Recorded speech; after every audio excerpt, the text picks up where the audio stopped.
cask of finest wine is in the catacombs far under the river. Bones are there, too.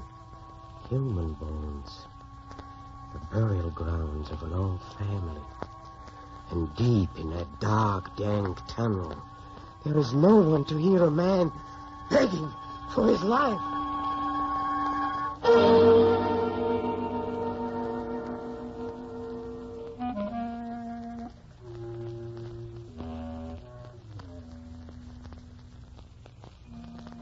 Hello, creeps. This is Peter Lorre, opening the doors of the Mystery Playhouse. The works of Edgar Allan Poe usually start one's acquaintance with the literature of mystery. Then, as the years pass by, we are apt to forget that Poe was not only the father of the horror story, but truly the master of them all. And so tonight, we bring you one of the very first and very best. It's a story of revenge that communicates its terror to the listener so directly that hours afterward, your spine will still feel cold. Here, then, is Edgar Allan Poe's The Cask of Amontillado.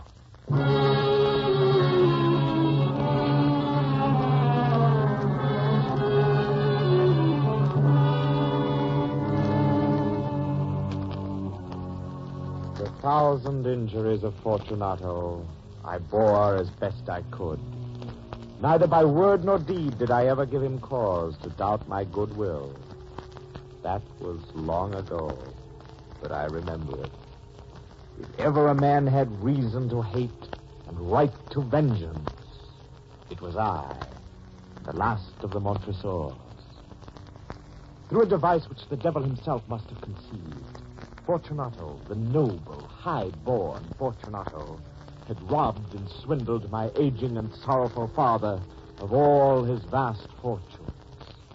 As the last of our gold was transferred to Fortunato's already brimming vaults, my father, broken, humiliated, and plagued with anguish, passed on. As he lay dying, his last words to me were, "Revenge. Revenge, my son, the wrongs done to the Montresors by this fiendish Fortunato."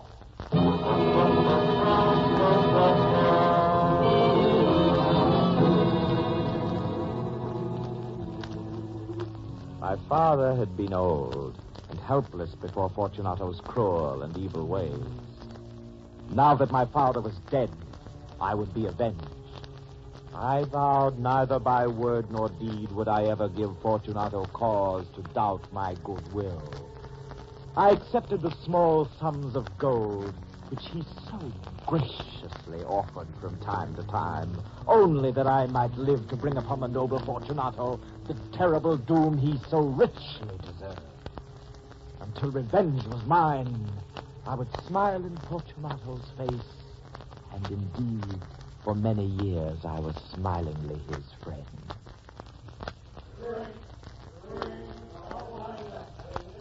Scarcely a night passed that Fortunato did not stop beneath my window. So much did he enjoy the opportunity for further injury. Surrounded by his boisterous and giddy friends, he would call drunkenly up to me.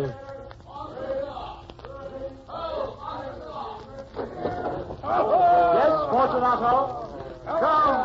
Come, cease your mourning. Lucchese here is opening a cask of sherry in honor of the spring. Put away your sorrows and join us. No, Fortunato, I cannot. Enjoy yourself without me. Fool. A fool like you deserves his sorrows. Come, gentlemen, we are fools for even asking him to join us in our fun. Come, the drink, the wine of spring is here. Good night, Montresor.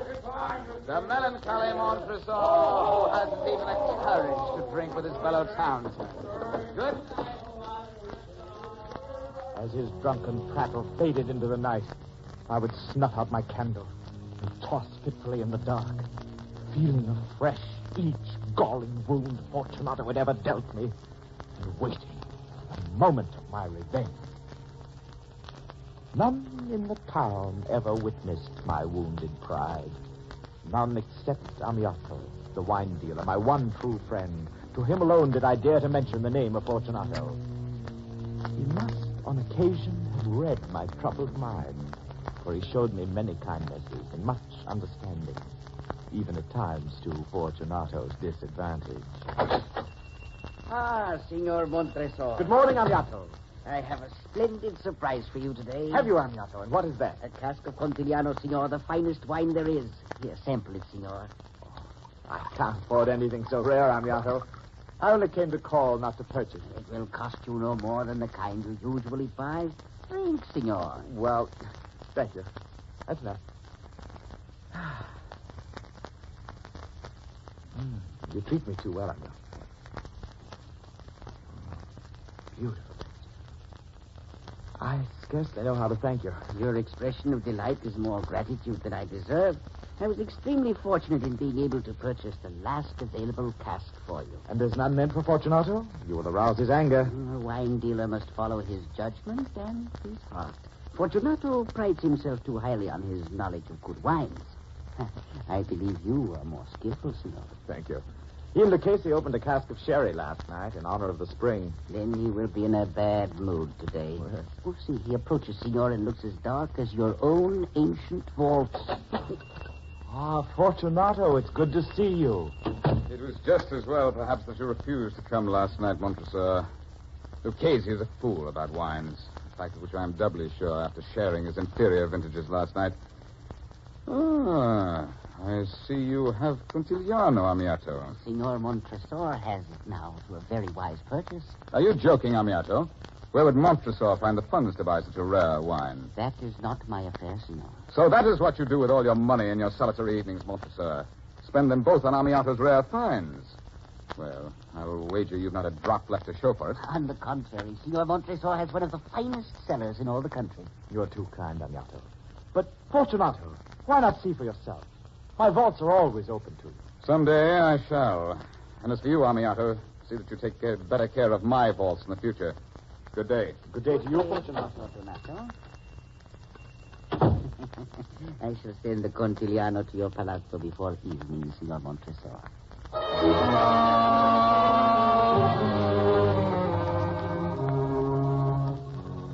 Now my mind was made up. That moment in the wine dealer's shop gave me the beginnings of a plan for which I had long been waiting. Fortunato must visit my wine cellar deep down in the catacombs beneath the home of the Montresors. From the depths of my old misery, I began to devise the details of the plan. Ahead of Fortunato there lay only horror, agony, and damnation.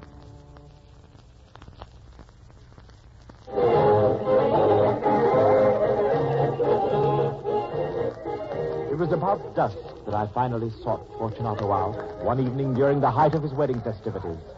He was to be married the next day, and gaily he sauntered through the crowd celebrating in his honor. He was dressed in a gay, many-colored costume, and on his head he wore a high, conical cap, topped with brilliant, small, jingling bells. Surrounded by light-hearted friends, musicians, and many curious bystanders, Fortunato was the very center of a magnificent spectacle. It was this scene, both beautiful and terrible, in which I found him.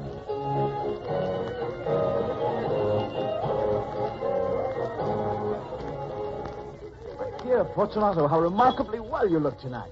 And how lucky to find you. I've just purchased a cask of Amontillado wine, but, well, I'm afraid I've been cheated. Montresor? Amontillado? A cask this time like this? This time of year impossible. Well, this was a strange wine dealer, true, and, well, I was foolish enough to pay him the full Amontillado price without first consulting you in the matter. Amontillado. So he told me. But since your friends are waiting for you, I must find Lucchese and ask him to test it for me. If anyone's a connoisseur of good wine, Lucchese is. He will tell me. Lucchese cannot tell Amontillado from water. Some people say that his taste is a match for your own. What? Where is this wine? In the vault beneath my home. Come, let us go. Go where, Fortunato? Through your vaults. I will test it. Oh, my friend, no, I won't impose this way on your good nature. You must remain with your friend. Lucchese is not in such great demand, especially tonight. My friends will not miss me for a few moments. Come on. No, Fortunato, no, I won't permit it. I see you're afflicted with a terrible cold, and my vaults are so insufferably damp, they're encrusted with wine. Let us go, Montresor, nevertheless. Cold is nothing. Amontillado. You have been cheated. As for Lucchese, he is no connoisseur of good wine. Only I am worthy to decide. Let us be on our way.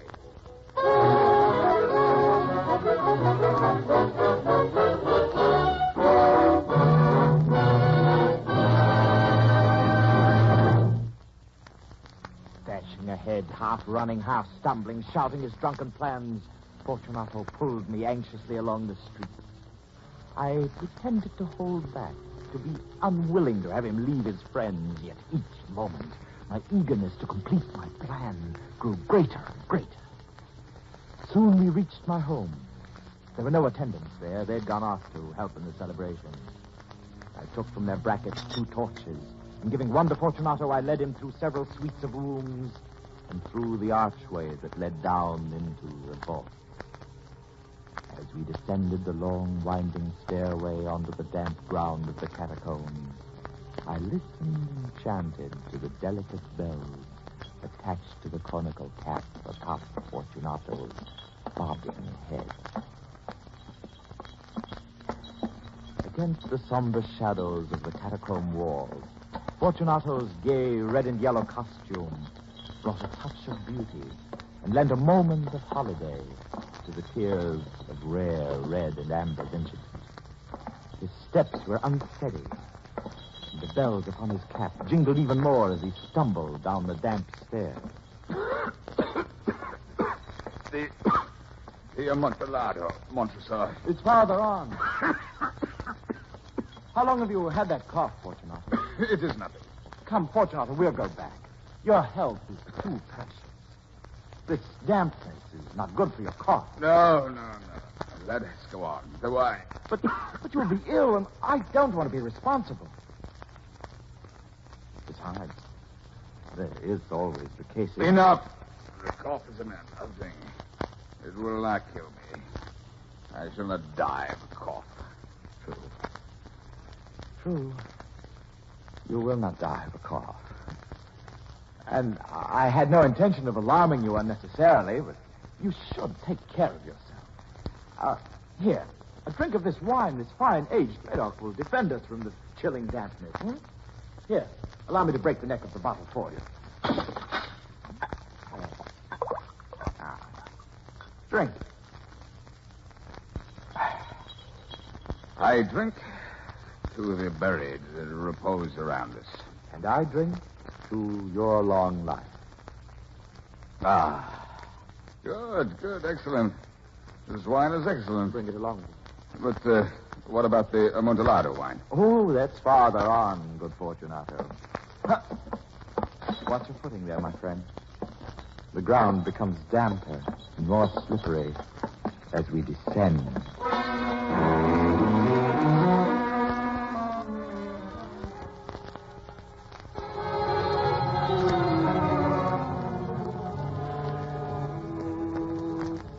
Wine and the expectation of making a fool of me through my purchase of the Amontillado sparkled in his eyes, and the bells jingled.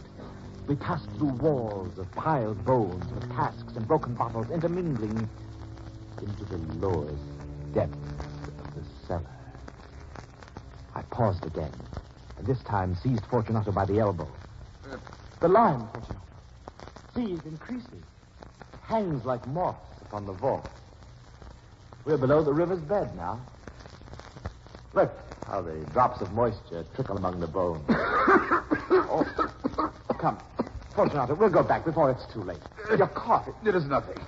No, let us go on. But first, another bottle of the Medoc. Oh, better. A bottle of this, the Bananos. Here, Fortunato, here. You break the bottle this time. Very well.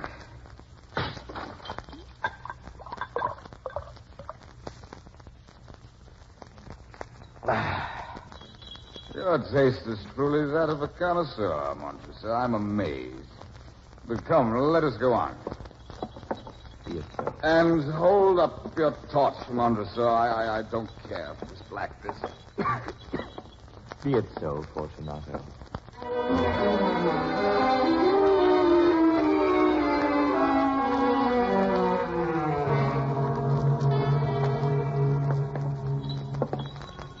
Again, I offered him my arm. He leaned upon it heavily, for the wine I'd been giving him was beginning to have its desired effect. We continued our search for the Amontillado. We passed through a range of low arches. Descended. Passed on. And descending again, arrived at the deepest crypt, where my father had been laid to rest. The foulness of the air was stifling, the dampness all but snuffed out our torches. Montresor, what other secrets do you have hidden here beneath the world? Why do you ask, good Fortunato? This pile of bones here. Now, how does it happen that the bones from this wall are thrown down in this manner? Why is it you have never replaced them, huh? What secret treasures do you keep in this last small recess? Fortunato, uplifting his dull torch, tried to peer into the depths of the recess and to discover within its circumscribing walls of solid granite the rare and exciting treasure which he drunkenly fancied. But it was in vain. His light was too feeble for him even to see where the solid granite walls ended. Go in, Fortunato. Inside is the cask of wine you wish to take, the Amontillado. Amontillado. Careful, Fortunato. Enter slowly. It's dark in that niche. And the floor is even more slippery. What's this, Montresor? The niche ends so abruptly. True, Fortunato, it does. But proceed. I'm coming in with you. No need to be so bewildered. What are you doing, Montresor? I cannot see. See, Fortunato, how secure these chains are embedded in the walls. How heavy the iron staples with which they're fastened to the granite. You see this heavy iron lock? The ironsmiths of the last century knew their craft. There, Fortunato. See how snugly these chains fit about your waist. And this key? See, Fortunato, how smoothly it fits the lock. Now, Fortunato, pass your hand along the wall. You cannot help feeling the damp lime that clings to it. Yes, the wall is very damp, but it will keep you from falling.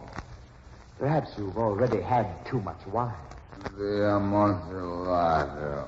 True, the Amontillado. Fortunato was still nodding in his drunken stupor. Not yet did he know that he was forever chained to the walls of that black hell. I stepped outside and busied myself among the pile of bones that lay at the foot of the wall. The bones which he'd been sure had hidden the treasure, which, in truth, they did. Throwing them aside, I soon uncovered a quantity of building stone and mortar and a trowel which I'd hidden there. With these materials, I began vigorously to wall up the entrance of the niche. But for the regular sound of my trowel and an occasional jingle of tiny bells on Fortunato's cap, all was silent. I laid the first tier, and the second, and the third. I guess it begun the fourth tier of the masonry when I discovered that Fortunato's intoxication was wearing off. Fortunato was indeed awakened. With fiendish delight, I sat down upon the bones and I listened to his furious attempts to escape. When at last the clanking subsided, I resumed my work with the trowel, and I finished without interruption the fifth, the sixth, and the seventh tiers. The wall was now nearly upon a level with my breast. I again paused, and holding the torch over the masonwork, I threw a few feeble rays onto the dejected figure within. Help! Help, for the love of the Almighty, someone come and stop this madman! This fool, this devilish thief! Help! Help, for the love of God! Louder, Fortunato. You forget how far we are below the riverbed. Perhaps if I shout with you, Fortunato, someone will hear. Together, Fortunato. Louder. Help! Louder still, Fortunato. Help! For the love of the Almighty, someone come and release the noble Fortunato. Help! He needs help so desperately, and there are so many cliffs between him and the rest of the world. Help! Help!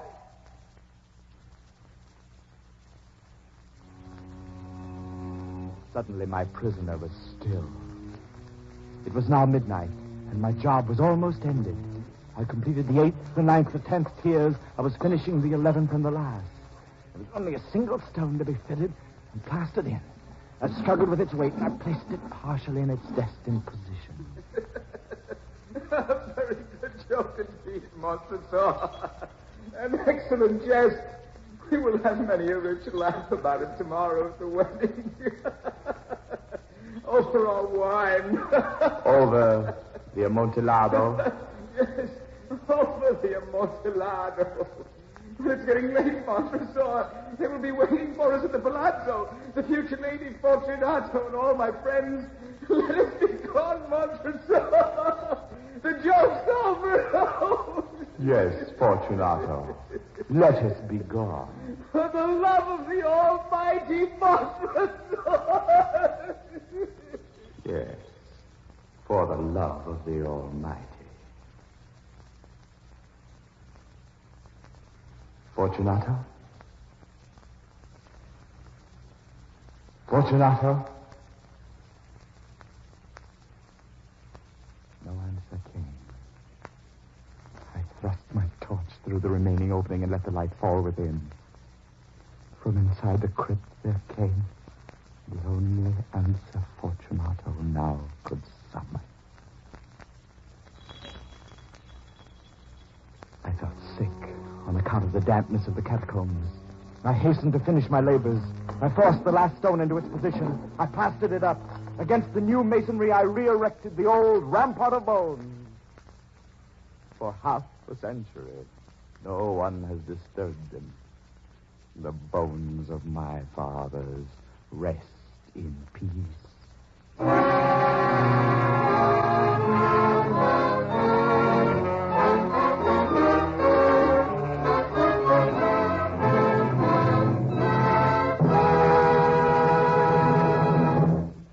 So ends the first story of a man who killed to avenge his family's honor. Our next production concerns itself with an expert criminologist, a man who prided himself on his claim of never making a mistake. Follow me to the green room, and we'll eavesdrop at rehearsal. This way. Come. Come. Well, the entire case, of course, was decidedly second-rate.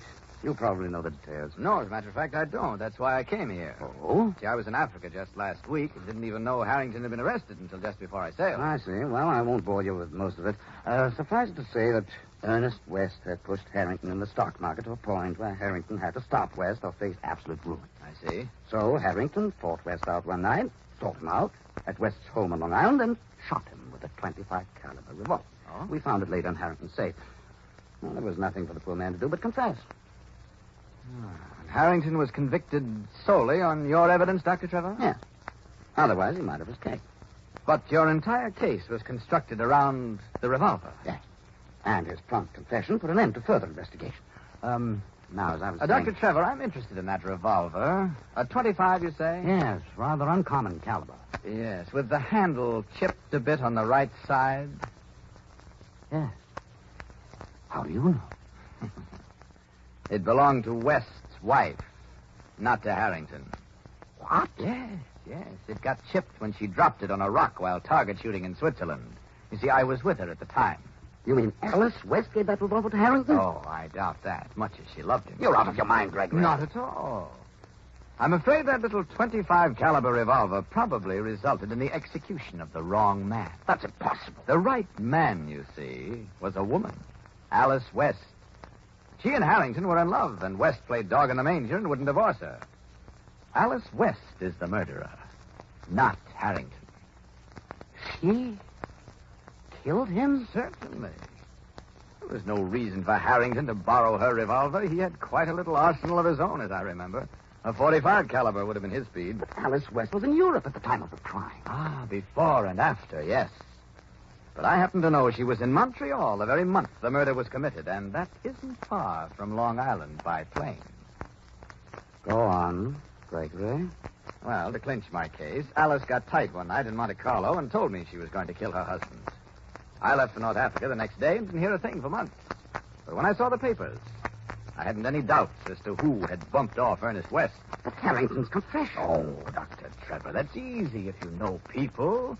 The poor ox went to the chair for his lady love. It's been done before, you know. Gregory, what you say, it's impossible. Why? The man was convicted solely on my evidence. I could never make a mistake like that. Oh, come now. We all make mistakes. I don't.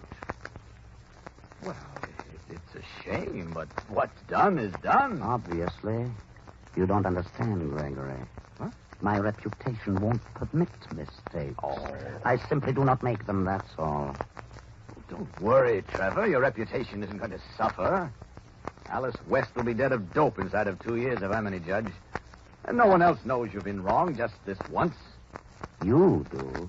Well, yes, but we can forget all about that. Yes, we must. We must. Right? So don't fret, Trevor. I'll keep my mouth shut. Yes, I know you will. Fine. Now, what about another brandy, eh? Oh, yes, over here on the table. Trevor. What are you doing? Trevor! Yes, Gregory. You'll keep your mouth shut.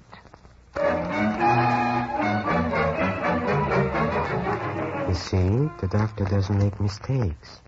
If he did, it might prove fatal. In our next broadcast, you'll learn how a man committed the perfect crime. Or was it? Now, this is Peter Lorre, closing the doors of the Mystery Playhouse. Good night. Sleep tight.